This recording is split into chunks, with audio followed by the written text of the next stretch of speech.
Aleluia. Você perguntou o nome dessa pessoa? Tem alguns irmãos nos visitando hoje. Amém? Tem uns irmãos nos visitando. Pergunta aí de onde você é, irmão. Às vezes esse irmão é de alguma videira que está nos visitando. Pergunta se é de alguma videira, de alguma das nossas igrejas. Você está congregando? Como que está? Pergunta aí para esse irmão. Aleluia.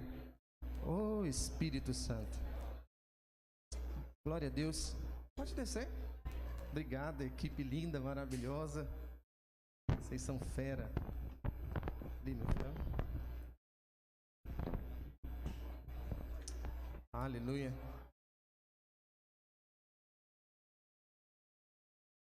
Vamos continuar adorando ao Senhor. Pode se sentar. Você cumprimentou aí a pessoa que está do seu lado. Você pode se sentar agora. Oh, Jesus maravilhoso. Glória a Deus. Amém, irmãos. Glória a Deus. Os irmãos que estão em casa também estão nos acompanhando. Seja bem-vindo. Que o poder do Senhor possa invadir a sala da sua casa, aonde você está, em nome de Jesus. Amém? Hoje é o domingo do Senhor. Vamos cultuar e engrandecer aquele que é digno. Amém?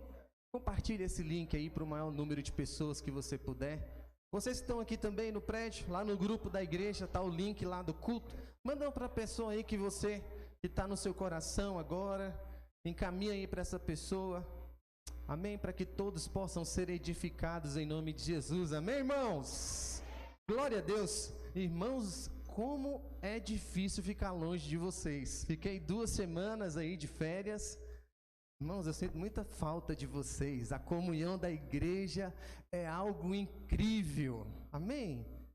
E é muito bom estar em casa. É muito bom. É muito bom tirar férias, mas é muito bom retornar e ver os irmãos também. Amém? Eu estava com saudade de vocês. Amém, irmãos? Glória a Deus. Vamos continuar adorando ao Senhor com os nossos dízimos, as nossas ofertas. Eu queria que abrisse, por favor, a Bíblia lá em 1 Crônicas 29, versículo 1. Nós vamos ler até o versículo 9. Aleluia. A palavra de Deus diz. 1 Crônicas 29, 1. Disse mais o rei Davi a toda a congregação: Salomão, meu filho, o único a quem Deus escolheu, é ainda moço e inexperiente. E esta obra é grande, porque o palácio não é para homens, mas para Deus. Fala assim: a casa de Deus é para Deus. Versículo 2, a palavra de Deus diz: eu, pois, com todas as minhas forças, já preparei para a casa de meu Deus ouro para as obras de ouro, prata para as de prata, bronze para as de bronze, ferro para as de ferro, e madeira para as de madeira, pedras de ônix, pedras de engastes, pedras de variadas cores, de mosaicos e toda sorte de pedras preciosas e mármore, e tudo em abundância. Fala assim: para as coisas do Senhor, tudo é em abundância. Versículo 3. E ainda porque amo a casa de meu Deus, o ouro e a prata particular que tenho, dou à casa de meu Deus, afora tudo quanto preparei para o santuário. 3.000 talentos de ouro, do ouro de Ofim, e 7.000 talentos de prata purificada. Prata cobrirá as paredes das casas. Ouro para os objetos de ouro, e prata para as de prata, e para toda a obra da mão do artífice, quem pois está disposto hoje a trazer ofertas liberalmente ao Senhor. Versículo 6. Então os chefes das famílias, os principais das tribos de Israel, os capitões de 1000 e os de 100, e até os intendentes sobre as empresas do rei, voluntariamente contribuíram e deram para o serviço da casa de Deus 5.000 talentos de ouro, 10.000 daricos, 10.000 talentos de prata, 18.000 talentos de bronze e 100.000 talentos de ferro. Os que possuíam pedras preciosas as trouxeram para o tesouro da casa do Senhor, a cargo de Jeiel, o Gersonita. O povo se alegrou. Fala assim: o povo se alegrou Contudo que o se fez voluntariamente, porque de coração íntegro deram eles liberalmente ao Senhor. Também o rei Davi se alegrou com grande júbilo. Aleluia, amém. Aqui a gente vê um relato da construção do templo, né? Que o rei Davi deixou tudo preparado para o seu filho Salomão para que isso acontecesse. E uma característica aqui é que todos participaram. Não foram alguns, não foram só o rei Davi que participou, e o rei Davi ele fala, olha, eu estou oferecendo do meu tesouro particular. Eu já preparei tudo, mas ainda assim eu estou dando daquilo que é meu, particularmente meu, eu estou dando. E não só ele deu, como todos os que estavam envolvidos nessa obra, eles não se contentaram em não participar da obra que o Senhor estava estabelecendo. Então, aqui a gente vê algumas coisas que nós devemos ter como disposição quando nós chegamos diante do gasofilaço. Nós temos que ter alguma disposição que nós vamos extrair desse texto aqui.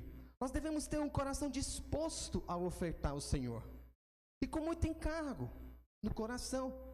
Às vezes eu percebo que as pessoas têm uma grande resistência de ofertar, de dizimar. Presta atenção, respira aí assim. Está vendo esse fôlego de vida que você tem? Foi Deus que te deu. E Ele está te dando. Só pelo fôlego de vida que você tem, você tinha que ter um coração grato ao Senhor por tudo aquilo que Ele tem feito. Olha, se você fosse carregar todo o oxigênio que você respira durante 24 horas, você teria que andar com um balão de oxigênio atrás de você, segurando o peso durante 24 horas. E mesmo assim, não era tão puro quanto o oxigênio que você respira e que o Senhor tem te dado. É artificial. Presta atenção. O Senhor Ele tem te dado para você ter um coração grato. Então essa é uma das coisas que você tem que aprender a avançar na sua vida. Ter gratidão por tudo aquilo que o Senhor tem feito. E tem cargo no coração para preparar a casa de Deus. Tudo o quanto a casa do Senhor necessita. Ontem nós estávamos lá em Planaltina colocando a fachada lá, pintando o portão, pintando tudo. E eu fico muito alegre.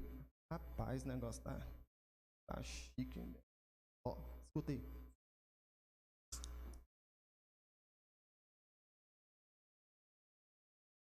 Deus é bom, né? Quer ganhar o galardão. Tô sabendo o que está por trás. Presta atenção, irmãos. Você tem que entender que nós estamos aqui por um propósito. Nós não estamos aqui reunindo domingo após domingo, apenas para nos reunirmos. Não, nós estamos aqui com um propósito. Se Deus nos colocou aqui na zona norte do Distrito Federal para ganharmos essa região, nós vamos fazer. Não importa o que tem que ser feito. Não importa o preço que tem que ser feito, mas 3 atitudes são necessárias para você cumprir isso. Na questão de dar e receber. Em primeiro lugar, você tem que ofertar uma oferta de amor. O Senhor Ele não vai aceitar de você uma oferta que não seja de amor. Uma oferta que demonstre gratidão por tudo aquilo que você tem recebido, por tudo aquilo que você tem, tido a oportunidade de receber no nosso meio. Então você precisa de ter esse coração para trazer uma oferta de amor. Fala assim, eu vou ofertar, em primeiro lugar, com amor. Segundo, essa é uma outra característica. Aqui na frente tem lugares, glória a Deus, casa cheia. Pode sentar aqui, nós vamos comprar mais cadeira, porque nós multiplicou o prédio agora, então um punhado de cadeira lá para o outro lado. Tem cadeira que tem aqui na frente, ó. Pode sentar aí, irmãos. Pode ficar à vontade. Aqui na frente tem uma bolsa aqui, não sei de quem que é essa cadeira. Aqui da minha esposa, né? Com ela sentada do meu lado. Segundo lugar, olha aqui para mim, os irmãos vão se assentar. Segundo lugar, olha aqui. Segundo lugar. Em segundo lugar, você tem que trazer uma oferta voluntariamente. Não é por pressão, não é porque eu estou te pressionando, não é porque os líderes estão te pressionando que você tem que ofertar. Não, não, não. Você tem que fazer uma oferta voluntária, de coração. Amém? Voluntária. Porque isso sim vai agradar o Senhor. Isso sim vai demonstrar o amor, né, que você tem pela casa do Senhor. Em terceiro lugar, tem que ser uma oferta de alegria. Fala assim: eu vou ofertar nessa manhã com alegria no meu coração. Amém? Essa oferta tem que demonstrar alegria. Não é com tristeza. Não é com pesar. Ai, tá tão difícil ofertar. Tá tão difícil dizimar. Não, tem que ser com alegria. Ô irmãos, eu fico tão alegre em poder contribuir com a casa do Senhor. Eu fico tão alegre em poder ser canal de bênçãos para a edificação da casa de Deus. E você tem que se sentir alegre também, amém? Então, se nós seguirmos os passos do rei Davi, certamente a nossa oferta vai agradar a Deus. Certamente nós seremos abençoados. Qual é esses passos? Eu vou sempre ofertar, trazer uma oferta de amor. Eu vou sempre ofertar voluntariamente. Eu vou sempre ofertar com alegria no meu coração, porque Deus ama quem dá com? Deus ama quem dá com? Alegria. Que a nossa oferta, irmãos, então, seja uma oferta de expressão, sabe, de gratidão a Deus por tudo aquilo que Ele tem feito. Com esse intuito, eu queria que você ficasse de pé para nós estarmos ofertando e dizimando.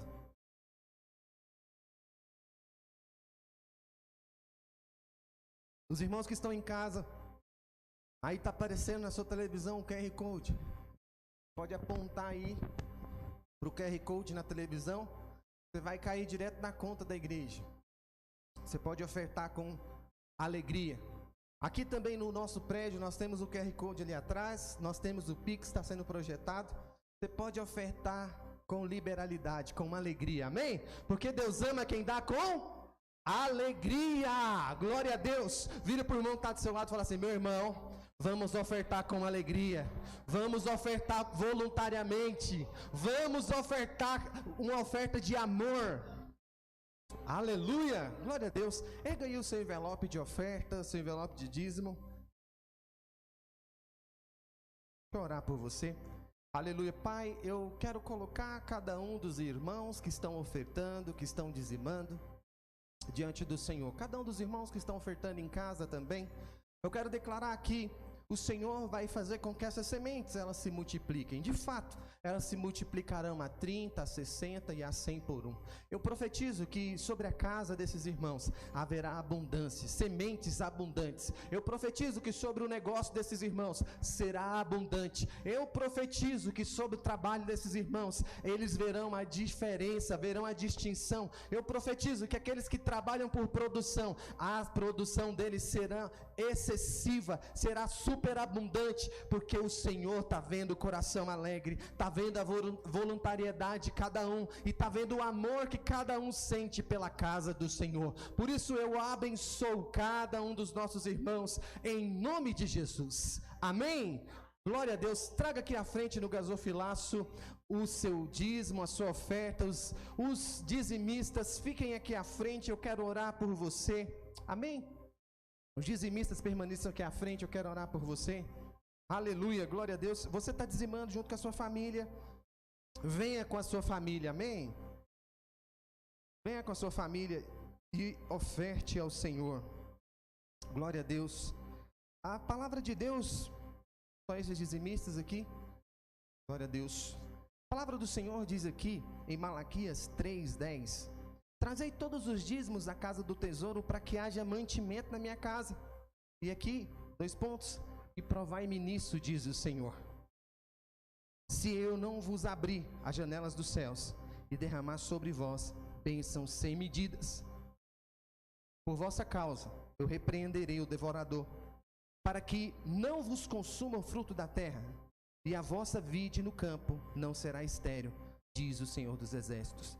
Todas as nações vos chamarão felizes, porque vós sereis uma terra deleitosa, diz o Senhor dos Exércitos. Eu quero falar algo para vocês, dizimistas. Vocês vão ver a distinção na casa, no trabalho de vocês, em tudo aquilo que vocês estão fazendo. Lucas, não se preocupe, porque o Senhor está te sustentando em tudo aquilo que Ele coloca nas tuas mãos. E não é por causa do governo, não é por causa de A, B, C ou D. Eu creio que isso é só um propósito para Deus te prosperar muito mais, porque Ele fala para você fazer prova dEle. Então faça prova. O Senhor vai derramar bênçãos sem medida sobre a vida de vocês. Coloque as mãos assim, os demais irmãos, estenda as mãos para cá, vamos abençoar esses irmãos. Pai, em nome de Jesus, eu quero abençoar cada um desses dizimistas. Eu quero declarar a graça, o favor do Senhor sobre a vida deles. Eu quero profetizar sobre a família do Lucas. Declaro que a bênção do Senhor sobre a sua casa, sobre a família do William, da Patrícia. Eu profetizo bênção sem medida sobre a sua casa, William, sobre a sua família. Eu abençoo a vida do Vieira e eu declaro que o Vieira verá prosperidade sendo multiplicada nas suas mãos. Eu profetizo sabedoria para o Vieira, para tudo aquilo que o Senhor tem colocado nas suas mãos, em nome de Jesus. Aleluia, amém?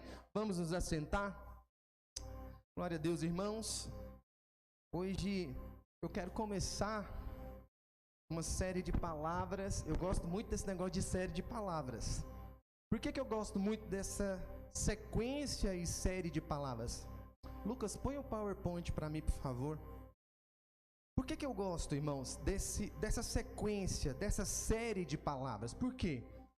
Todas as vezes que eu ministro uma série de palavras, eu consigo trazer para os irmãos mais consistência em uma linha de raciocínio. Amém? Então, muitas séries de palavras eu já ministrei. O ano passado eu ministrei muitas séries de palavras para vocês também. E essa é a primeira série de palavras que eu vou estar ministrando para vocês. Vai ser a série do muito mais. Fala assim, meu irmão, você está preparado para a série de palavras do muito mais? Vai ser muito mais. Muito mais. E hoje eu quero começar com a palavra muito mais oração. Aleluia! Muito mais oração, porque nós somos uma igreja de vencedores e nós vamos desfrutar de tudo aquilo que o Senhor tem preparado para nós. Amém? Tem muitos irmãos em pé. Tem cadeira para todo mundo? Tem uma cadeira aqui na frente. Bem, pode se assentar, irmãos. Bem, glória a Deus. Vocês estão com calor? Aumenta aí, Lucas, o ar um pouquinho mais. Está embaixo da mesa. Está no 24 aí. Põe no 20 aí. O ar grande aí. Só o grande aí. Põe no 20. Esfriar um pouquinho mais. Põe no 16 logo. Quando chegar no 16, a gente aumenta para o 20. Amém, irmãos? Então, nós precisamos como igreja, olha para mim. Nós precisamos de oração. Fala para o irmão do teu lado. Fala assim, meu irmão, a vida cristã só é vitoriosa se for com uma vida de oração. A palavra de Deus, então, diz aqui... Lucas, você pôs o meu passador? Foi? A palavra de Deus, então, diz aqui em Lucas 11:1. Lucas 11:1. De certa feita, estava Jesus orando em certo lugar. Quando terminou, um dos seus discípulos lhe pediu, Senhor, ensina-nos a orar, como também Jesus ensinou aos seus discípulos. Feche os seus olhos. Pai, em nome de Jesus, eu quero profetizar. Essa palavra, ela vai trazer vida para cada um dos meus irmãos. Eu quero profetizar que toda mentira a respeito da oração, ela seja quebrada em nome de Jesus. Eu quero profetizar que nós sairemos daqui com o entendimento e a necessidade de orarmos sem cessar por tudo aquilo que o Senhor quer fazer através das nossas vidas. Por isso, eu abençoo cada irmão, eu declaro que a mente deles é uma mente voltada para a palavra de Deus, em nome de Jesus. Amém. Irmãos, para nós entendermos, eu preciso construir uma linha de raciocínio com você a respeito de oração. Então, qual é, então, o propósito da oração? Pastor, beleza, eu tenho que orar, mas qual é o propósito dessa oração? O que significa a palavra propósito? Então, vamos definir o que é essa palavra primeiro. O que é a palavra propósito? Propósito é, a definição lá no hebraico, como uma intenção no original. O propósito é a razão inicial por o qual alguma coisa existe. O propósito é a razão o porquê você existe, o porquê você está aqui nessa terra. Tudo tem um propósito. Então, você tem que definir qual é o seu chamado, qual é o seu propósito. Você tem que entender isso na sua mente, desde já. Se você não entender o porquê de alguma coisa, você não vai usar. Então, tem muitas coisas, muitos utensílios, por exemplo, no celular, por exemplo. Um aparelho de celular, você usa ele, mas eu tenho certeza que você não usa 50% do recurso que tem no celular. Por que você não sabe? Não usa? Porque às vezes você não entende o propósito dos outros recursos no celular, e você usa só alguns. Sim ou não? Se você descobrisse todo o propósito dos outros recursos, certamente você iria usar todos esses recursos. Então, é isso que deve nortear um propósito. Para que aquilo serve? Para que aquilo está ali? Então, a minha pergunta para você hoje é muito simples. Qual é o propósito da oração? Qual é o propósito da oração? Muitos cristãos, eles se motivam não se motivam de participar de uma reunião se eu chamar eles para uma reunião de oração. Mas deixa eu falar, irmãos, eu vou ter aqui uma reunião de empreendedorismo, 7 passos para você destravar a sua mente e avançar na sua vida financeira como você nunca viu. Olha, ninguém nunca ensinou isso, mas eu descobri a chave para isso. Amanhã esse prédio aqui está lotado. Eu saio anunciando isso na internet. Por quê? Porque as pessoas querem só as coisas dessa terra. Só. O que elas querem ver é algo palpável. E às vezes a oração não é algo palpável que você está vendo. É algo que você está ali fazendo, mas você não está vendo na prática algo acontecer. Até hoje. Mas a partir de hoje você vai destravar isso e você vai começar a ver as coisas na prática acontecendo na sua vida através de uma vida de oração. Sabe, seus olhos espirituais, eles vão se abrir para a revelação da oração. E você nunca mais vai fazer nada sem orar. Você nunca mais vai sair da sua casa sem orar. Nunca mais você vai andar de qualquer forma. Você vai andar orando. Você vai dirigir o seu carro orando. Você vai entrar nas casas das pessoas, vai sentir um desejo de orar pelas pessoas. Você vai viver arrumando motivos para orar. Sabe por quê? Por quê? Porque quando você entende o propósito, você passa a obter resultado nas suas orações. Então você precisa de entender o propósito dessas orações. Irmãos, eu quero falar algo para vocês. Aqueles que caminham mais perto de mim, sabem do que eu estou falando. Porque tudo aquilo que eu coloco diante de Deus em oração, acontece. Acontece. A minha esposa sabe disso. Acontece. Por quê? Eu descobri isso. Descobri essa chave. Então, eu quero trazer para vocês alguns motivos porque é tão vital todo cristão orar. Todo cristão deve orar. Quero trazer alguns motivos para você. Primeiro motivo, vira para o seu irmão, você vai orar porque Jesus orou. Irmãos, se Jesus orou, quem é você para não orar? Quem é você para não orar? Se até Jesus, ele teve os seus momentos de oração, quem somos nós para não orar? Quando nós vamos ler os evangelhos, uma das coisas que nos impressiona são as curas de Jesus, sim ou não? Qual? Não tinha um lugar que Jesus não ia que um milagre não acontecia. Não tinha um lugar que Jesus não ia que não tinha uma cura, que não tinha pessoas sendo libertas, que não tinha pessoas ressuscitando, que não tinha um toque nas vestes e a mulher era curada. Não tinha um lugar que Jesus não isse que não acontecia um milagre. Certamente isso nos impressiona, sim ou não? Nos impressiona. Ele curou cego de nascença, fez paralítico andar, ressuscitou a filha de uma viúva, estancou o sangramento de uma mulher. É impressionante quando Jesus, ele, fora tudo isso, aparece andando sobre as águas. Uau! Sem prancha. Os surfistas ficam doidos, porque é o único surfista sem prancha. Andando pelas ondas do mar. Presta atenção, meu irmão. Jesus, ele fala para a árvore, e a árvore no mesmo instante, ela morre, seca. E os discípulos ficam assim, ó. Todo mundo fica espantado perto dele. Sabe, se você e eu tivesse a oportunidade de estar pessoalmente com Jesus por 3 anos e meio, o que você queria fazer e aprender com Jesus? Certamente seria os milagres que ele fazia, sim ou não? Certamente seria como eu vou surfar sobre as ondas do mar sem prancha, Jesus. Me ensina aí.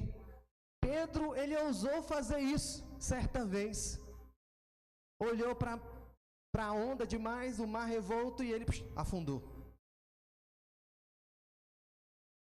Olha, certamente você iria falar para Jesus que queria saber como é que aqueles milagres aconteciam. Mas os discípulos que andavam com ele nunca pediram tal coisa. Sabia disso? Os discípulos que andavam com Jesus nunca pediam para aprender a curar as pessoas. Nunca. Sabe por quê? Porque aquilo era comum para os discípulos. Ah, lá mais um que foi curado.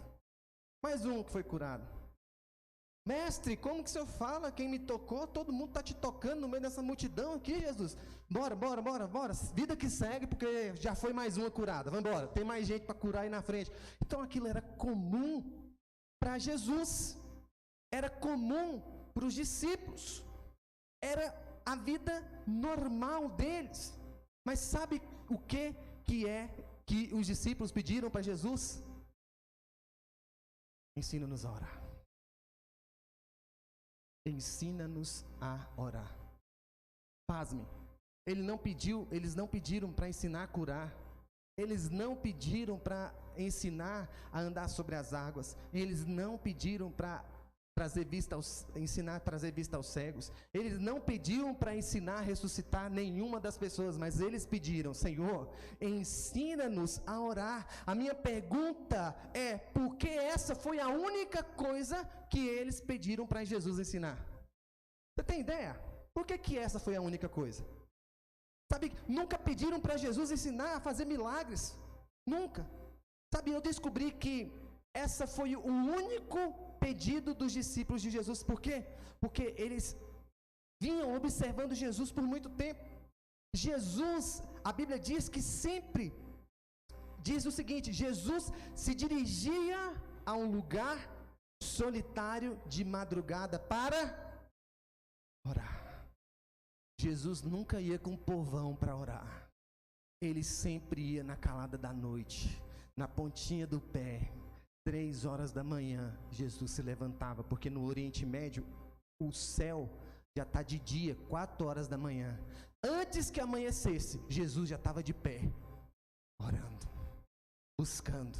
Jesus então ficava de 3 horas da manhã até mais ou menos 6 horas da manhã, orando todos os dias, que era mais ou menos quando os discípulos já estavam de pé, já tinham despertado e eles sairiam para fazer o que tinha que ser feito. Então, de madrugada, Jesus, ele dava os seus primeiros passos. Então, os discípulos, eles ficavam maravilhados todas as vezes que eles acordavam e Jesus estava fazendo o quê? Orando. Dia após dia, orando. Sem cessar, orando. De madrugada, orando. Por isso que os discípulos falaram, não, os milagres nós já vimos acontecer. Andando sobre a água nós já vimos. Mortos ressuscitam. Mas nós nunca vimos ele orar. Ensina Jesus a gente a orar. Jesus me ensina a orar, porque eu tenho que aprender a orar. Então, certa vez havia um homem cujo filho, ele estava endemoniado, e Jesus, Jesus pensou, meus discípulos não vão dar conta de resolver isso. Não vão dar conta. E Jesus então subiu ao monte para orar, e de lá de cima ele observava os discípulos naquela fadiga, sai aquela briga, aquele trem, e o demônio não saía. Então Jesus, descendo do monte, libertou o menino. E mais tarde os discípulos ficaram, como diz o goiano, encasquetados com aquele trem na cabeça. E eles peraí, nós orou, nós fez tudo e nada aconteceu.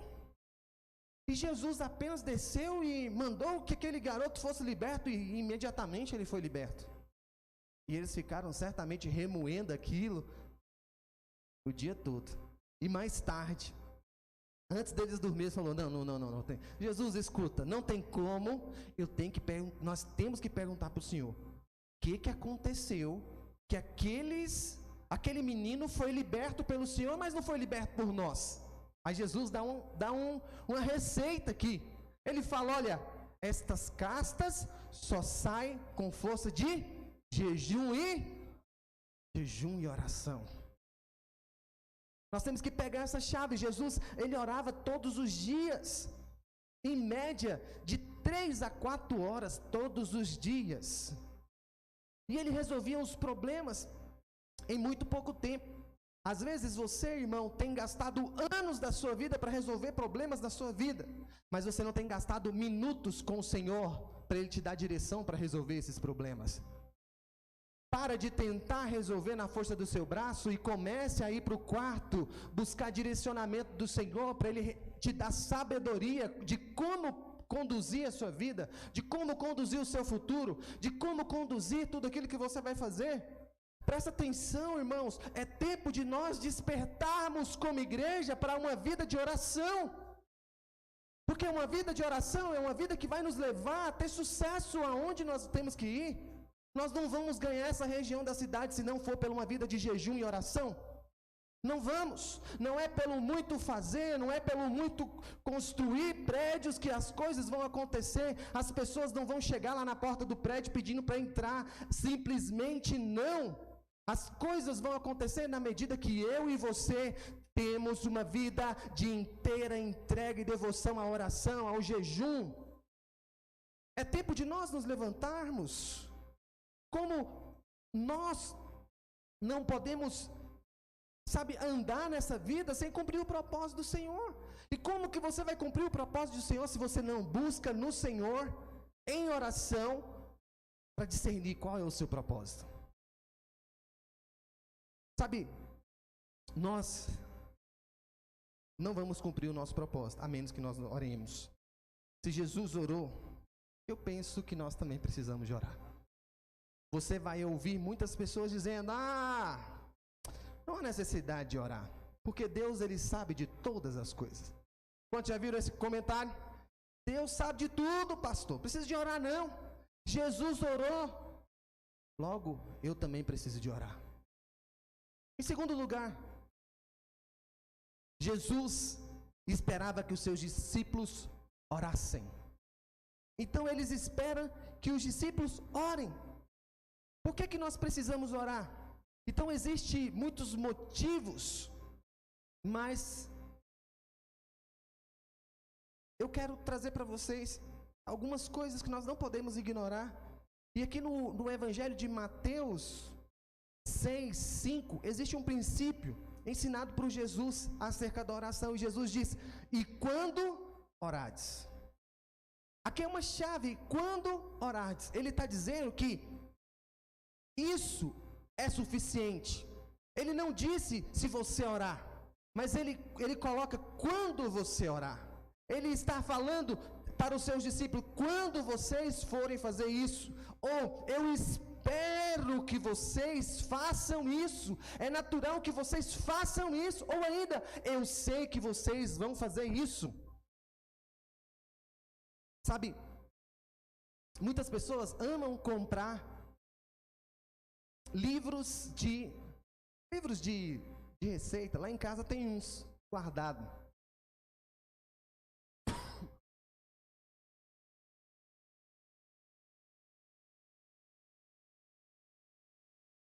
Aí tem uns livros de receita que ensinam a fazer até miojo, né?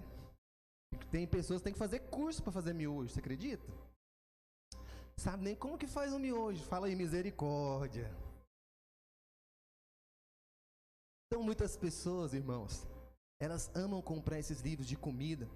E de fato eles são bem interessantes. Eu mesmo sei fazer um peixe na telha, que eu aprendi a fazer no livro de receita. Está lá em casa esse livro de receita. E é muito bom, por acaso, né, amor? Sabe qual que é o problema? É que nós às vezes nunca usamos os livros de receita. O livro fica lá. E você faz sempre o belo e velho arroz com feijão todos os dias e nunca faz uma comida diferente. Tá lá, às vezes com arroz e feijão e mais alguma coisa diferente, você incrementa a sua comida de uma tal forma e todo dia você come um trem diferente e você não sabe, às vezes, como usar o livro. O livro tá lá, tem a receita pronta, é só você pôr em prática. Dessa mesma forma, as pessoas têm livros de oração, mas oram muito pouco. Ora muito pouco. Jesus, ele falou que não é uma escolha, não é uma opção para o crente. Se você é crente de fato, fala igual André Valadão, se você é crente, 6 horas. Se vocês não é crente, vocês não oram não. Quem é crente aqui? Então 6 horas. Amém? Ora para valer. Tá tendo um gigante na sua frente? Ora, fala, Senhor, eu coloco esse gigante debaixo dos meus pés, vai cair por terra, eu vou arrancar sua cabeça, gigante, e vou sair com ela na mão, dizendo que ó, eu sou vencedor no Senhor. Amém? Não permita que os gigantes se levantem. Quando orares, todo crente deve saber orar. Muitos, eles não veem sentido na oração, por causa de alguns questionamentos que fazem. Então muitas pessoas, elas gastam anos perturbadas com esses questionamentos.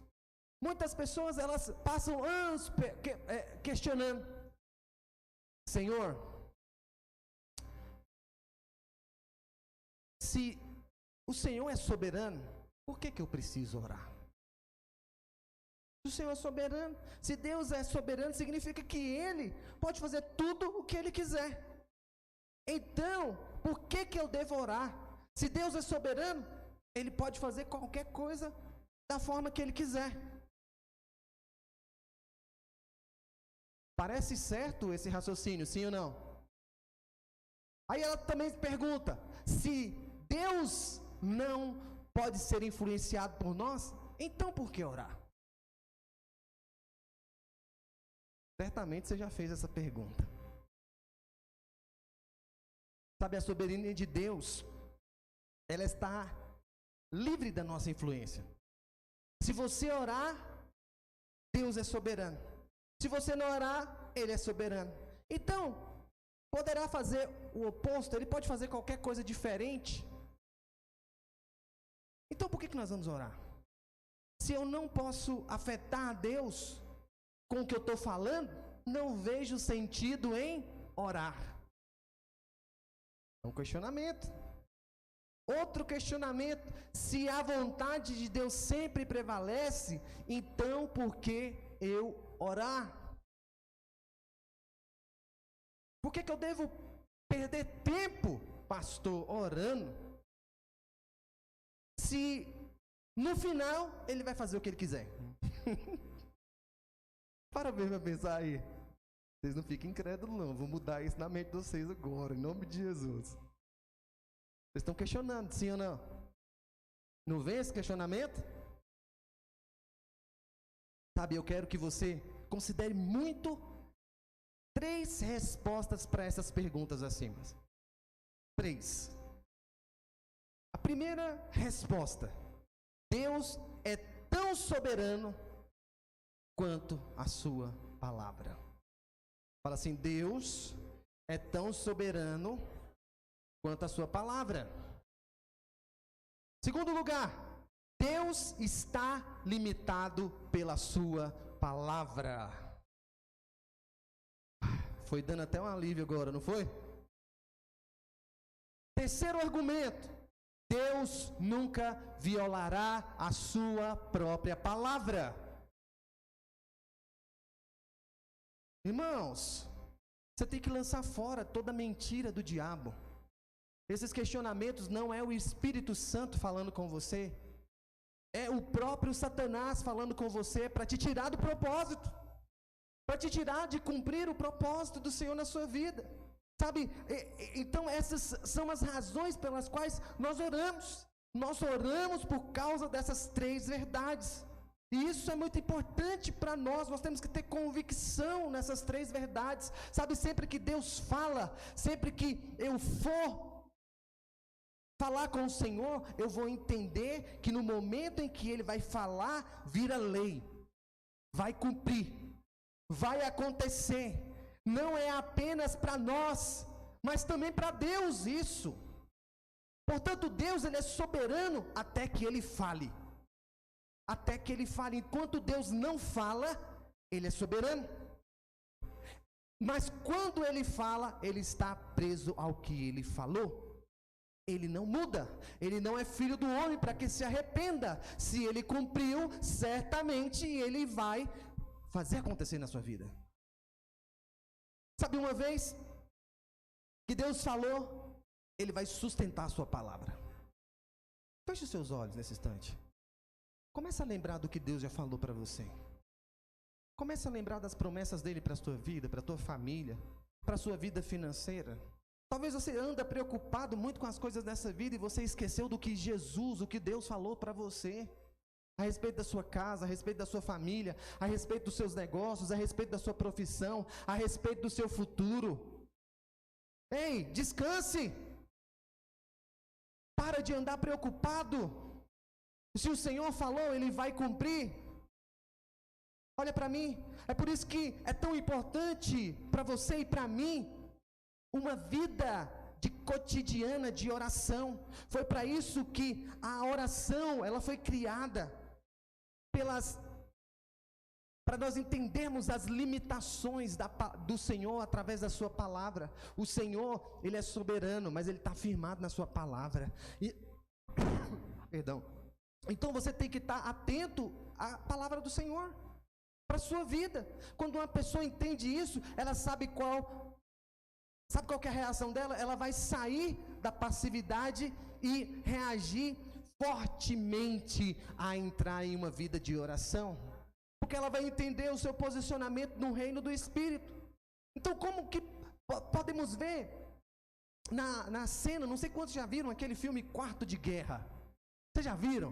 Gente, se vocês não viram, eu recomendo que vocês coloquem como pauta da semana de vocês assistir o filme Quarto de Guerra.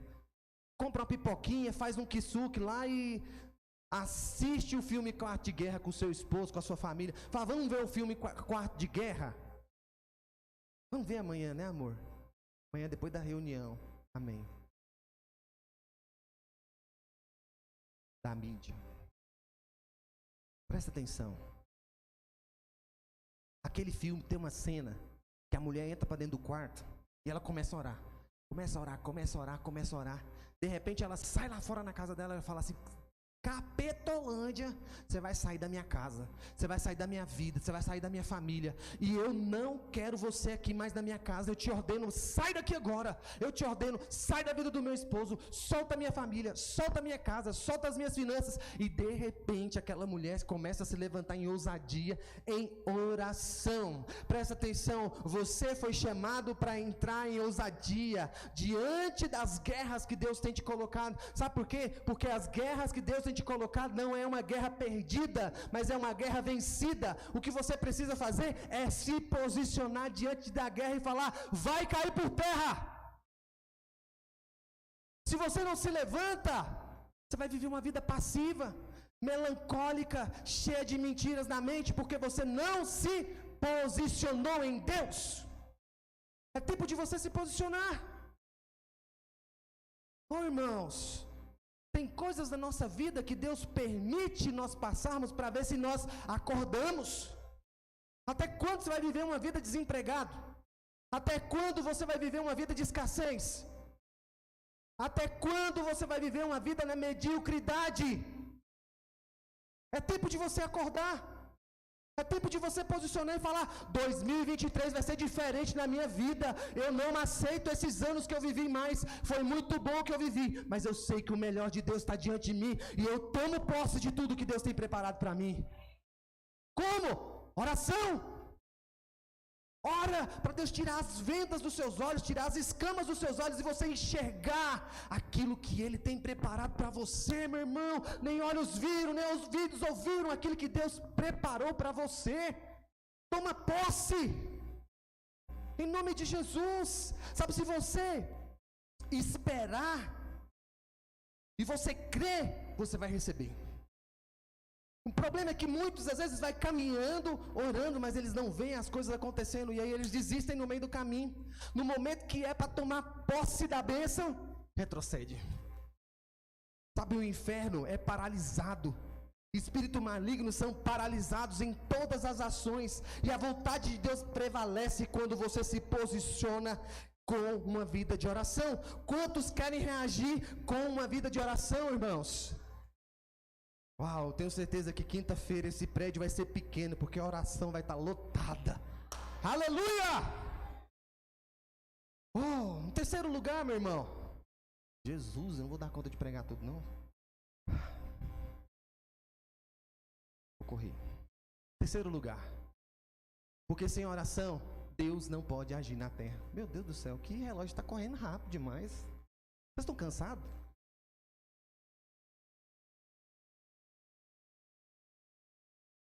Rapidamente, essa é a parte chave. A oração, ela é algo tão importante que Deus, Ele tem que agir na terra através da oração. Sem oração, Deus não pode agir na terra. Deus não vai agir, interferir em nada na terra se não for por oração. Por que quando você entende isso, a sua vida nunca mais ela será a mesma? Por que Jesus era tão comprometido com a vida de oração? Porque ele entendeu o propósito da oração.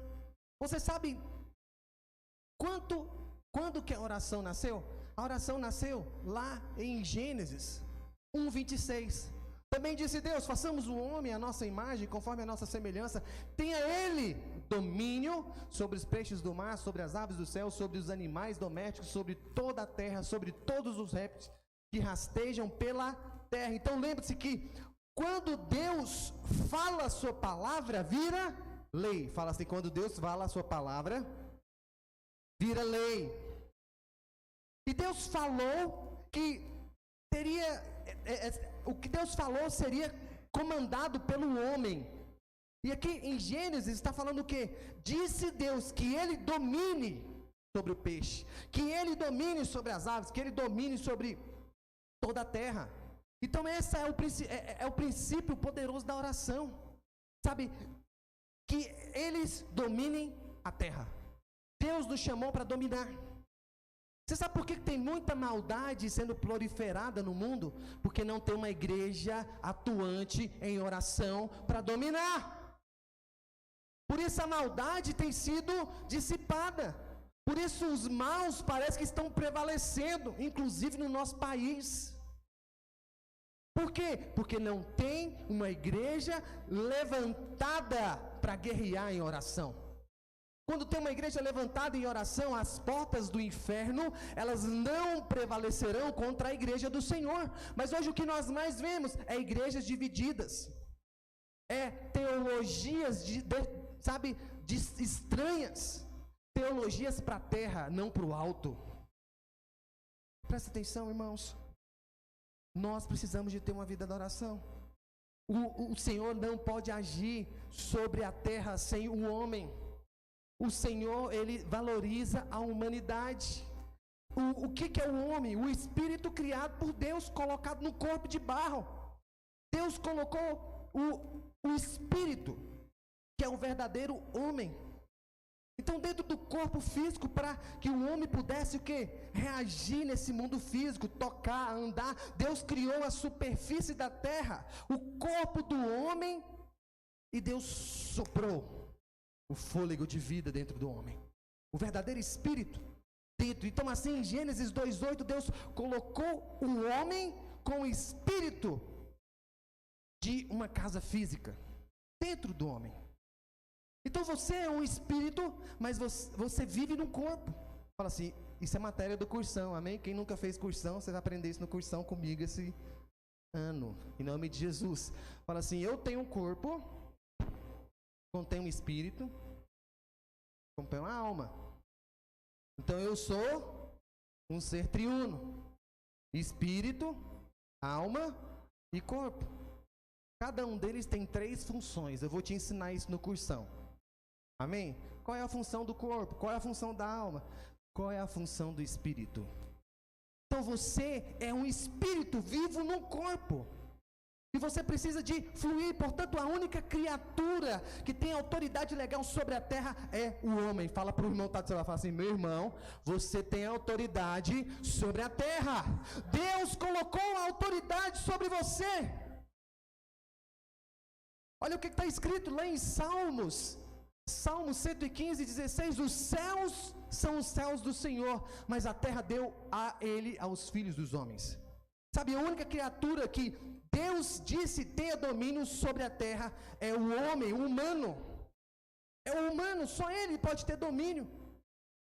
E o que é o humano? É um espírito dentro do corpo. Lá em Números 23:19, Deus não é homem para que minta, nem filho do homem para que se arrependa. Se ele para que se arrependa, porventura, tendo ele prometido, não fará? Ou tendo ele falado, não cumprirá? Ele vai cumprir. Deus, ele não quebra a sua palavra. Fala assim, Deus não quebra a sua palavra.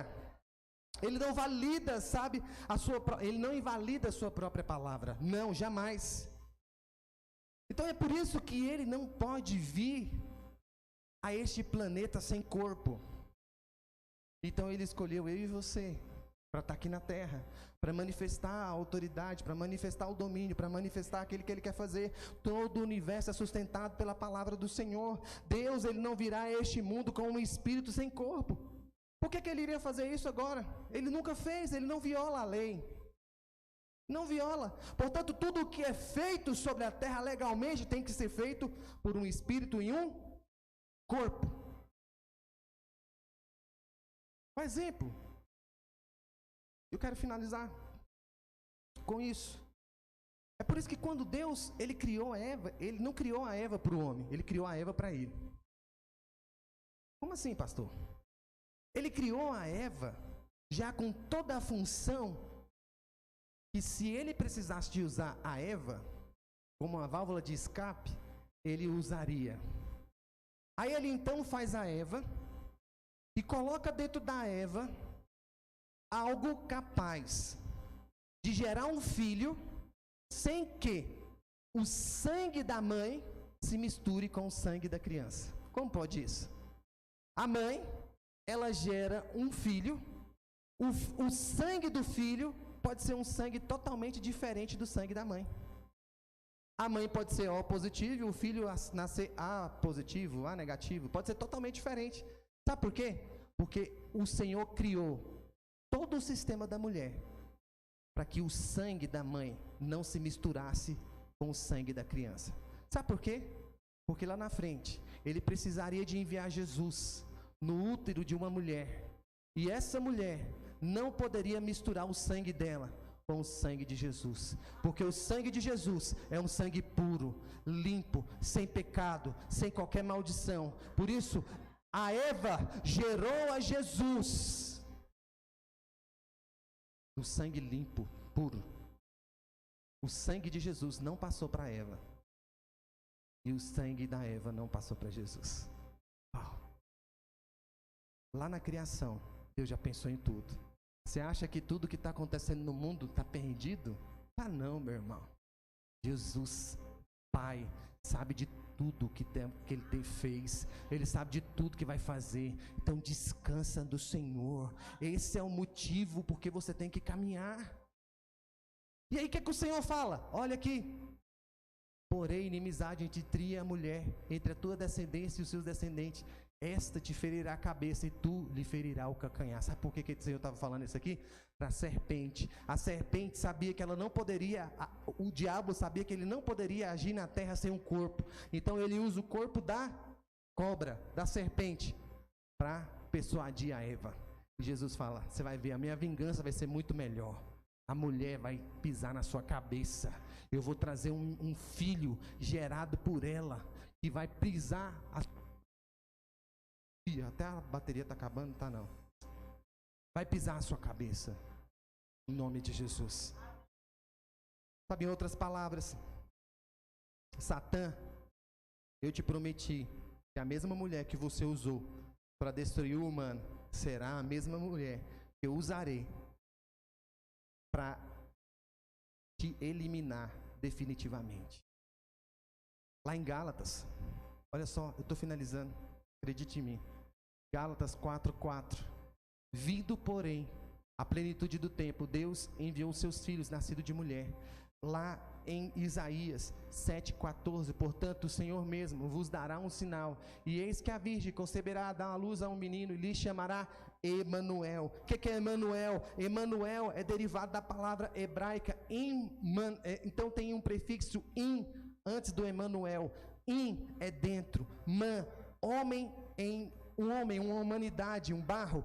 Ei, o E e o L, Elohim, ou seja, portanto, Emanuel significa Deus conosco, significa Deus dentro do barro, Deus dentro do homem. O nascimento de Jesus foi Deus sendo semeado dentro do corpo do homem, da humanidade.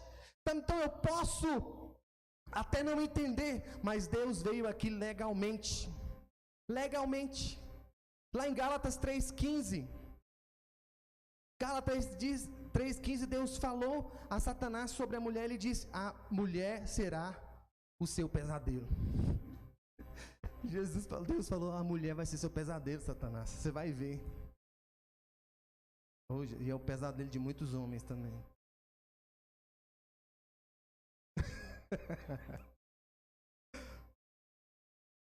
Sabe por que a mulher se tornou um pesadelo para Satanás?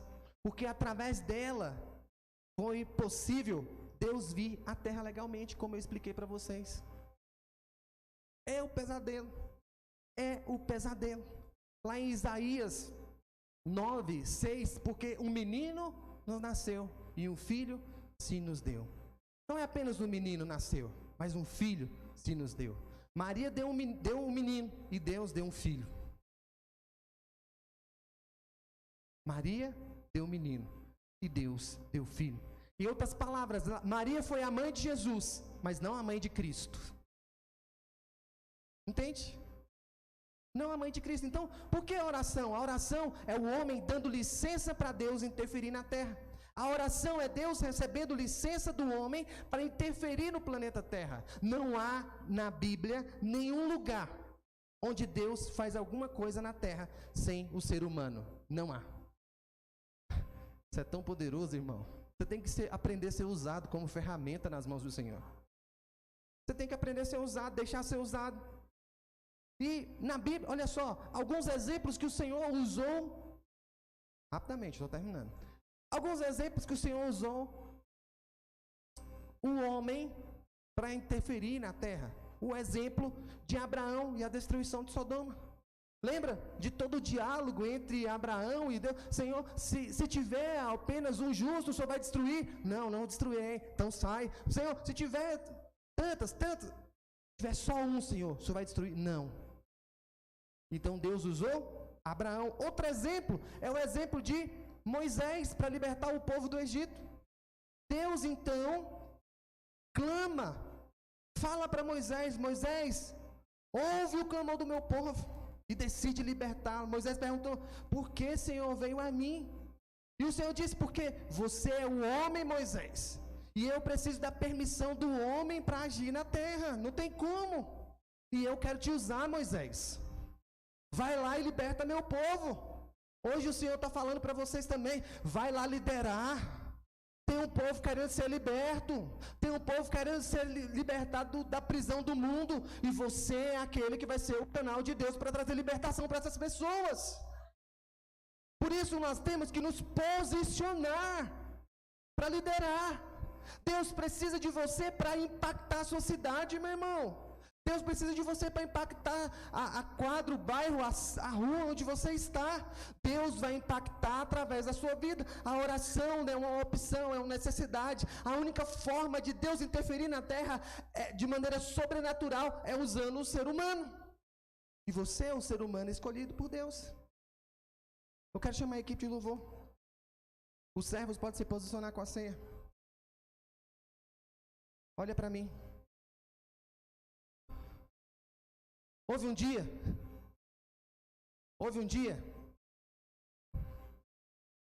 lá na cruz do Calvário, Cristo não morreu. A palavra no grego é expirou, ou seja, Jesus liberou Cristo. Então Jesus morreu, mas Cristo nunca morreu. Cristo nunca morreu, somente Jesus. E quando Jesus está morto lá na cruz, Cristo então vai lá ao Hades. E ele, vamos cantar a segunda música que vocês cantaram. E ele anda no meio dos demônios, lá as trevas, quebra a porta e vê Lúcifer sentado no trono. Olha para mim. Vê Lúcifer blefando, sentado, achando que está reinando. Então, Cristo diz: eu vim pegar algumas coisas. E Lúcifer diz: você não pode vir aqui. Você tem que estar morto para descer aqui. Cristo diz: eu estou morto. Meu corpo está lá em cima. Posso andar aqui embaixo. Lúcifer diz: você não pode vir aqui. Somente o pecado pode matar o homem. E Cristo diz: aquele corpo lá em cima recebeu todos os pecados do mundo. E isso o matou. Então, Lúcifer coloca a mão no seu cinto. Mas Cristo vai lá e tira 3 coisas: a chave da morte, do inferno e do abismo. E ele puxa do cinto de Lúcifer, e ele virou, e estava ali a serpente, e de repente ele diz: eu vou voltar. Eu vou voltar. E vou acabar com isso de uma vez por todas. Espere. E ele saiu com a chave da morte, do abismo, e foi embora. Portanto, nós estamos aqui na posição de vencedor. Porque eu aceitei o sacrifício de Jesus. Quantos aqui aceitaram o sacrifício de Jesus? Nós vamos participar da mesa do Senhor hoje. Participa com esse entendimento. Você é vitorioso. A vitória já foi conquistada lá na cruz do Calvário. Eu queria que os servos distribuíssem os elementos da ceia, você ficasse de pé nesse instante, enquanto nós ministramos uma canção.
seu nome é Jesus.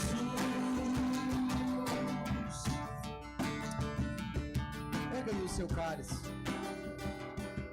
Fala assim: Senhor Jesus, obrigado, porque o Senhor morreu lá naquela cruz pelos meus pecados. Obrigado porque o sangue da nova aliança foi derramada lá naquela cruz para que eu pudesse ter vida. Obrigado, Cristo, por ter nos resgatado do inferno.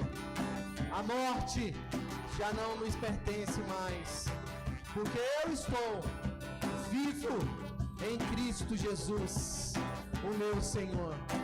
Levanta o seu pão e fala assim: Senhor Jesus, obrigado por cada chicotada, obrigado por cada maldição que o Senhor levou lá naquela cruz. Obrigado, porque eu sei que eu estou no seu corpo, e no seu corpo não há maldição, no seu corpo não há escassez, no seu corpo não há enfermidade, e eu lanço fora agora toda enfermidade. Fala assim: Senhor Jesus, obrigado, porque através do teu corpo eu estou conectado como a igreja de Cristo Jesus aqui na terra, para manifestar as obras do Senhor através do teu corpo, em nome de Jesus. Aleluia! Beba do cálice, coma do corpo.